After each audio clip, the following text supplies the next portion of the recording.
दोस्तों, सबसे पहले मैं एक नौजवान होने के नाते भारतीय राष्ट्रीय कांग्रेस की जो मौजूदा स्टीयरिंग कमेटी है उसने जो संविधान में एक संशोधन किया है कि पार्टी प्रतिनिधित्व में हर एक स्तर पर 50 वर्ष से कम उम्र के व्यक्ति को 50% तक सीट जो आरक्षित किया गया है, मैं इस देश के नौजवानों के बिहाफ पर भारतीय राष्ट्रीय कांग्रेस को कोटि कोटि धन्यवाद करना चाहता हूं। दोस्तों, मैं समझता हूं कि ये एक महत्वपूर्ण रेजोल्यूशन है। महत्वपूर्ण रेजोल्यूशन इसलिए है कि आप सब जानते हैं कि भारत दुनिया का सबसे नौजवान देश है। दुनिया का हर 5वां नौजवान कोई ना कोई भारतीय है।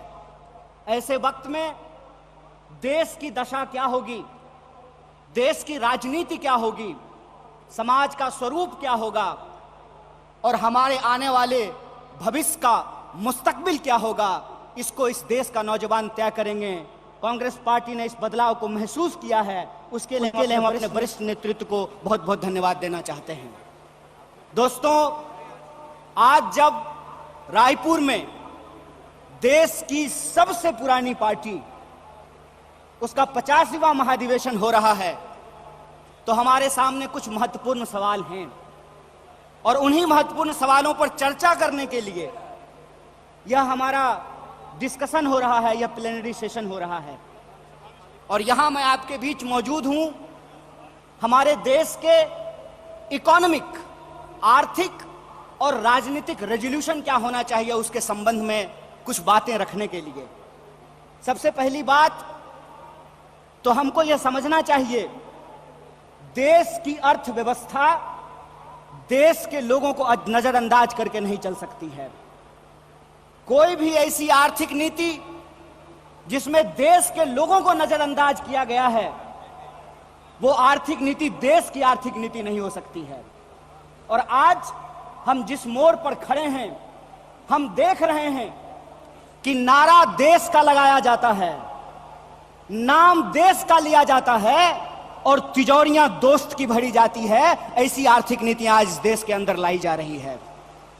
मेरा एक सीधा सवाल है इस देश के हुक्मरानों से, कांग्रेस पार्टी का एक आम कार्यकर्ता होने के चलते, कि ऐसी कौन सी ऐसी नीति है कि देश गरीब हो रहा है। हमारा आर्थिक आंकड़ा हमको बताता है कि देश में सबसे ज्यादा बेरोजगारी है आज के वक्त में। कोई ऐसा सेक्टर नहीं है जहां बेरोजगारी सर चढ़ करके बोल नहीं रही है।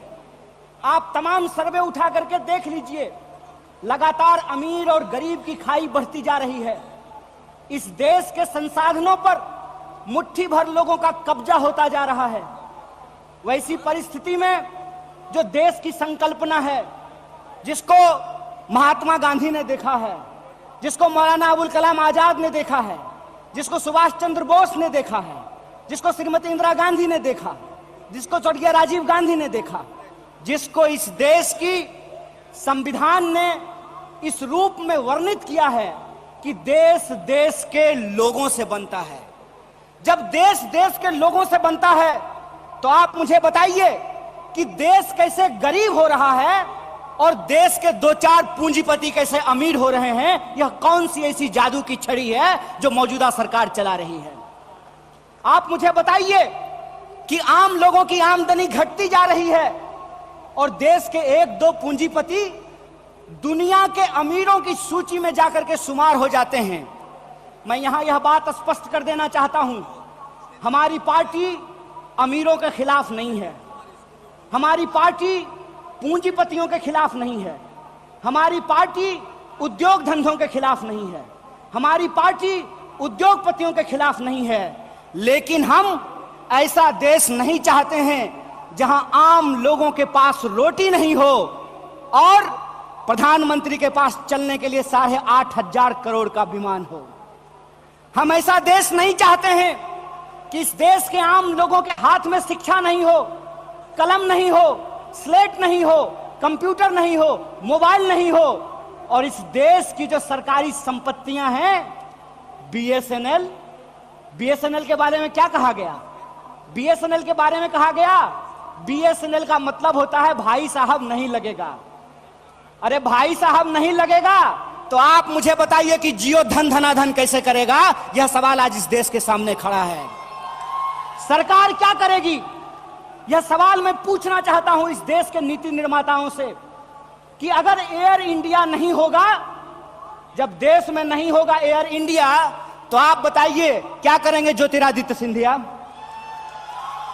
जब एयर इंडिया नहीं होगा, जब रेलवे नहीं होगा, जब बीएसएनएल नहीं होगा, तो मैं कहता हूं कि इस देश में मंत्री की क्या जरूरत है? जब देश में जनता नहीं होगी तो फिर इस देश में सरकार की क्या जरूरत है? जब देश में स्कूल नहीं होगा, अस्पताल नहीं होंगे, सड़कें नहीं होंगी, तो आप मुझे बताइए कि फिर संसद की क्या जरूरत है? इस देश की जो पूरी की पूरी संकल्पना है, उस संकल्पना को आज एक बार फिर से कांग्रेस के राष्ट्रीय महाधिवेशन में पुनर्विचारित करने की जरूरत है। देश का मतलब होता है देश में रहने वाले लोग। डीडी नेशनल पर एक कार्यक्रम आया करता था, नेहरू जी की किताब है discovery of India. Discovery of India के एपिसोड में नेहरू जी आम लोगों से पूछते हैं कि बताइए कौन है भारत माता? किसको भारत माता कहते हैं? भारत माता इस देश में रहने वाले लोग हैं। जब हम भारत माता की जय बोलते हैं तो भारत माता की जय बोलने का मतलब है इस देश के 140 करोड़ लोगों की जय। और 140 करोड़ लोगों की जय का मतलब है कि 140 करोड़ लोगों के हाथ में पढ़ाई हो, 140 करोड़ लोगों के हाथ में काम हो, 140 करोड़ लोगों के लिए रोजगार की व्यवस्था हो, 140 करोड़ लोगों के लिए इलाज की व्यवस्था हो, 140 करोड़ लोगों के लिए चलने के लिए सड़कें हो, गाड़ियां हो, रेलवे हो, हवाई जहाज हो। और आपने देखा कि देश में कुछ लोग लोकतंत्र को अपनी बपौती समझ लिए हैं। अभी जब मैं हवाई जहाज की बात कर रहा था तो मुझे दिल्ली एयरपोर्ट याद आ गया। दिल्ली एयरपोर्ट पे भारी जो है सिक्योरिटी फोर्स आई थी हमारे एक नेता को गिरफ्तार करने के लिए। तो मैं दिल्ली में बैठे हुए हुक्मरानों को इस महाधिवेशन के माध्यम से कहना चाहता हूं, आपको मालूम नहीं है भारतीय राष्ट्रीय कांग्रेस का इतिहास। आपके पुरखों ने जिन अंग्रेजों की चापलूसी की थी, उन अंग्रेजों से लड़ करके हमने इस देश को आजादी दिलाई। इस बात को याद रखिएगा। ना आपके जेल से डरेंगे, ना आपके मुकदमे से डरेंगे, ना आपकी लाठियों से डरेंगे, ना आपकी गोलियों से डरेंगे।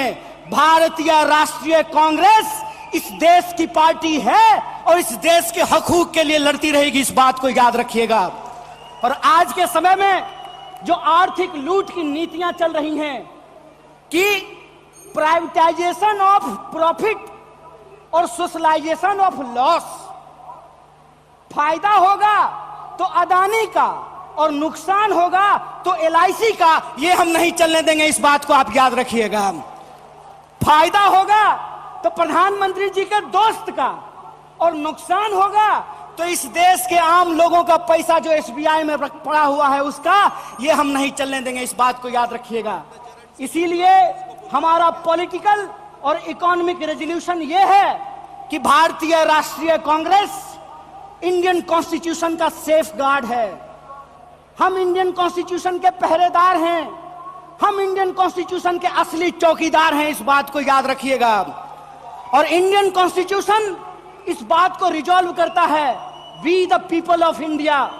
और यह जो we the people of India है, इसमें इस देश में रहने वाले वो तमाम लोग, चाहे हिंदू हो, मुसलमान हो, सिख हो, ईसाई हो, जैन हो, पारसी हो, बुद्धिस्ट हो या वैसे भी लोग जो किसी धर्म को नहीं मानते हैं, वो सब भारत के लोग हैं। और उनके हकूक के लिए, उनके अधिकार के लिए, कल्याणकारी राज्य की अवधारणा को बचाए रखने के लिए भारतीय राष्ट्रीय कांग्रेस संघर्ष करेगी।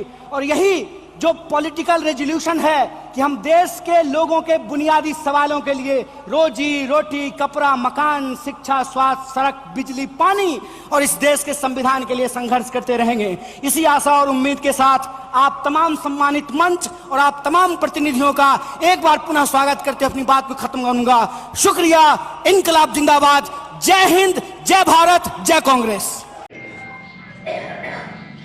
इंजीनियर साहब साहित्यकार बन गए, अब वो हाजी हो गए, अब तो सिद्दीक भाई हाजी हो गए, पर इसमें कोई दो राय नहीं है। पिछले इतने सालों में हमको जमात के लोगों ने ये सिखाया कि 6 फीट नीचे जाने के बाद जन्नत कैसी होती है। 75 सालों में हमने किसी ने ये नहीं समझाया कि पढ़ लिख के कॉलेज के प्रोफेसर बन के 1.5 लाख रुपये हर महीने आता है।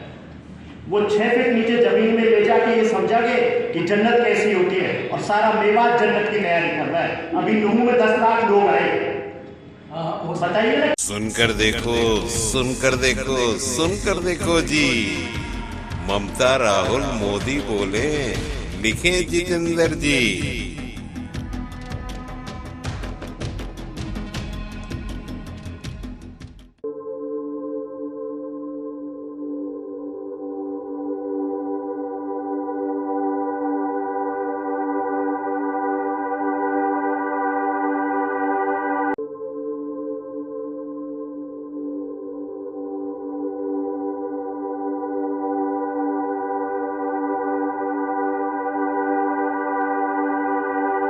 घटनाक्रम जो खबर बन गया, जिसका सरोकार है सीधा, दायित्व हमारा, आप करें वो दीदार। कार्यक्रम ऐसा जो देगा भरपूर जानकारी, देखें, सुने और पढ़ें। सदीनामा रोजाना बुलेट, सदीनामा रोजाना बुलेटिन का संपादकीय विशेष।